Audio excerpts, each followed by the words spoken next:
好，我是蕊希，花蕊的蕊，希望的希。今天你还好吗？无论你在哪儿，无论今天你经历了什么，我的声音都会一直陪着你。听完今天的故事，祝你晚安，做个好梦。关于喜欢，最直观的反应是什么？之前有过很多种答案，有人说自卑，有人说心疼。其实我觉得这些情绪都要来得晚一些。真正的喜欢，最直观的反应是紧张。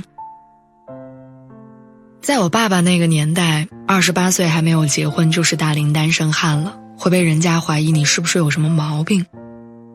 那时候给我爸说媒的人快把爷爷家的门槛踏破了，但是我爸看着那些女孩的照片，通常只会应付着说好，去见见。每次呢，他不是穿着人字拖短裤，就是直接穿着工装，连胡子都不搭理。直到有一天，对方拿出了我妈的照片。爸爸曾经在酒后对朋友说，看着照片中那个扎马尾辫傻笑的姑娘，他第一次觉得成个家应该也挺好的，也深深地意识到，这可能是一场会改变他一生的约会。于是见面之前，我爸特意拜访了1年多没时间联系的老友，那个人是当年十里八村最厉害的理发师，他还专门买了新衣服和新鞋，甚至还矫情地置办了一套新的内衣，连眉毛都用小剪子修剪过。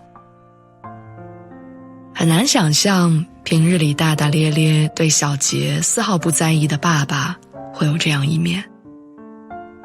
他说他甚至紧张到天天翻来覆去的睡不着觉，出发之前对着镜子反复练习开场白。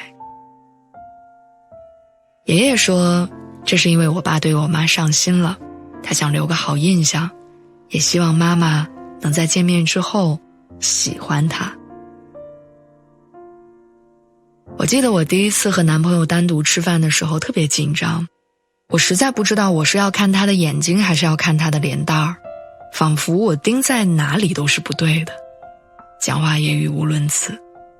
我甚至还问服务员要了一个勺子，即便那顿饭根本用不上，但他的出现好像成功地解救了我不知道该干嘛的左手。令我稍微轻松一些的是，他很直男地说了一句话，你如果紧张你可以低头不用看我。这句又蠢又呆的话让我注意到他也同样手足无措。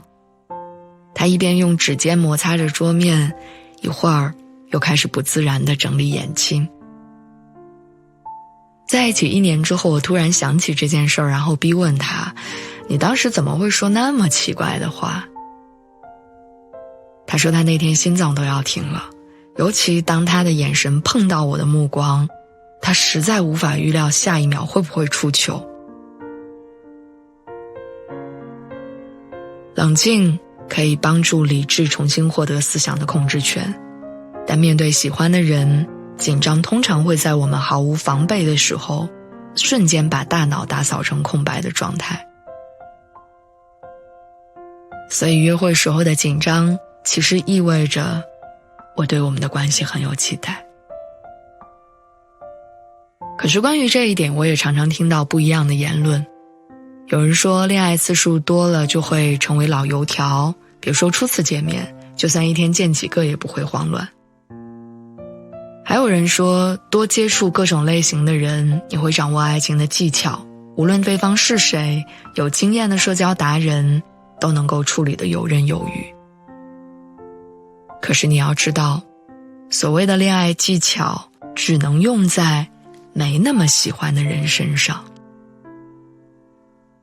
一起吃饭，你担心脸上粘了脏东西在他面前失礼；一起逛街，你担心离得太近会让他反感，离得太远又会造成你不喜欢他的错觉。同事告诉我说，第一次跟女朋友看电影，爆米花摆在那儿，他研究了半天，让他抱着，他会不会觉得自己不舒服？如果自己拿着，又怕他不好意思伸手吃，于是他把爆米花举在中间将近2个小时。他不记得那天屏幕上演了什么，只记得自己紧张到爆米花的纸筒都被他捏变形了。当你非常想拥有某个人的时候，爱情的答案只会掌握在对方的手中，在你心里，他是独一无二的存在。如同专属于你的礼物突然出现，你会激动、欣喜、不知所措，都是源于真的喜欢。而发自内心的情感，从来和性别无关，一直只与心意相连。女生会沦陷，男生也无处可逃。